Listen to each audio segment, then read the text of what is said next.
cousins, family historians, and book builders on a mission to help you build the family history book of your dreams. We believe purpose fuels passion, and that books are the best way to pass on your research to future generations.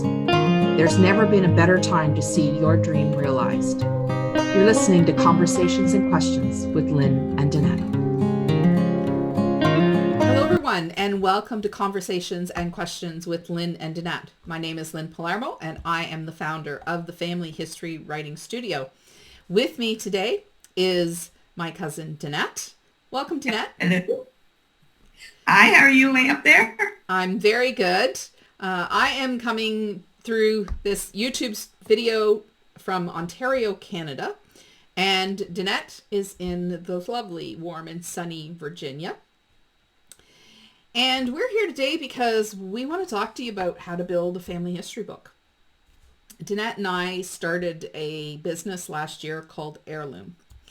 And Heirloom is an opportunity for family historians to use already pre-made templates to help create their family history books. So these templates, you can just pull in your pictures and your stories. It's just drag and drop.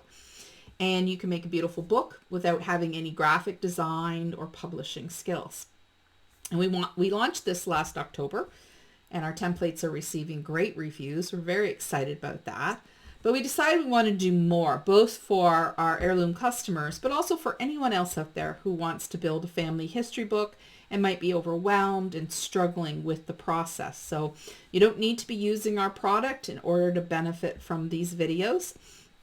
So because really our mission here, and Danette and I believe this wholeheartedly, is that everybody should be able to, and everybody I'm meaning family historians out there who have been researching for years, should be able to build a family history book. It shouldn't be this dream, this pie in the sky idea that is not within our grasp. We want to make it accessible to everybody, and that's really what Heirloom is all about. And that's really what these videos will be about. Danette and I built our first family history book about 15 years ago, correct? Yeah, it was 15 years ago. It was a long time ago, but we learned a lot when we wrote that book. It took us 3 years of struggles, heartache, pain, all of that. Yeah. So we'd like to share with everyone what we learned along the way. Absolutely. Yeah, so we will cover everything from how to deal with all your photographs. Hopefully you have a lot of photographs, your documents, the story. That's where Lynn comes in. We kind of combined our forces and our talents. Lynn has a talent for writing. I'm an artist. We put it all together. But not everybody has both those talents. I can't write anything on the grocery list.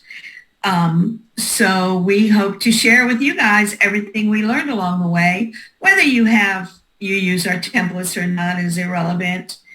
Of course, we would prefer you use them, but we still have a lot of information to share with you. Absolutely. So every week we will write another or host another video covering different topics. Yeah. And Danette and I have both, not only did we start with that very large book 15 years ago, but individually we have done other books over the course of the years. So we both have a lot of experience behind us in building family history books. And like Danette says, we're going to look at a number of different topics, from book essentials, the aesthetics of your book covers, everything from, page layouts to how to add pictures, copyright even we'll take a look at as well. Anything else? We'll look at all of that stuff and break it down into individual videos. Video for photos, one for texting. I think our next video will probably be content, what you need in your book. I mean, there's just certain essentials that need to be in every genealogy book. And then there's lots of optional pages as well. So we'll look at all those various pages in our next episode. But because this is called Questions and Conversations, we welcome any questions that you might have with regards to building your book, anything that you're struggling with. Please drop a comment below, and We will look at it in upcoming episodes, or if you prefer, you can email me directly and we'll take a look at your question and we'll do everything we can to help answer that question.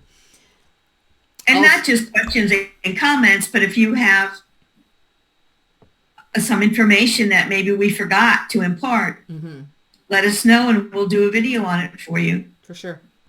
Absolutely. We will be going into the program and showing you the program we use to build family history books and showing you our templates. So there'll be lots of things like that coming your way.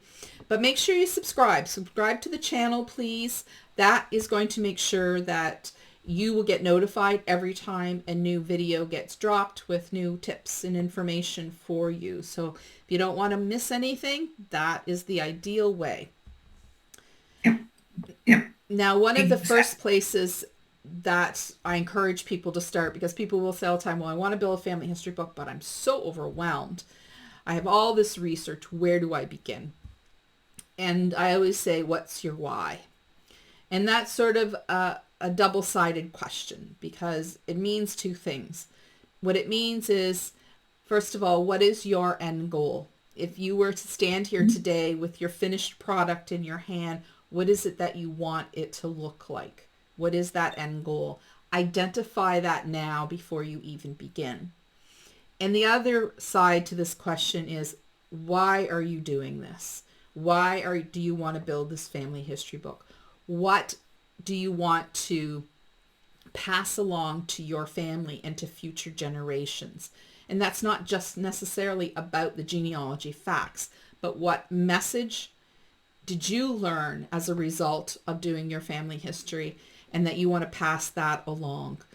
So exactly, it's two-sided, and so it's important to identify both, because one's going to get you to that end goal, and the other one is really going to help you focus and stay focused through the long haul, because it can be a big project, as we both know. And if you don't understand why you're doing it, it can sometimes makes it easy to give up. You're going to lose your way. Absolutely. You need to decide who's your target audience and what do you want to say to them.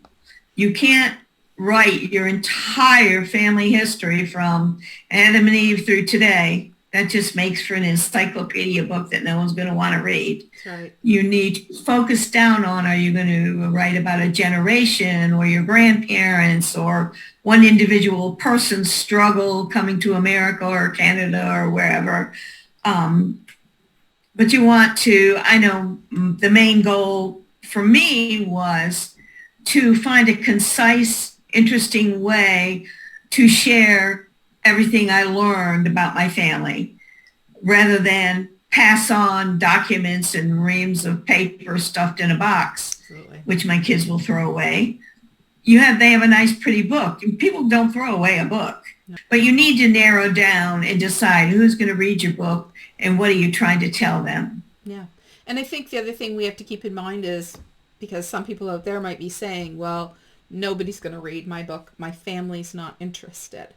But just because somebody today is not interested doesn't mean future generations are not going to appreciate what you have done. Think of it also as your legacy of the hard work you've done in your lifetime.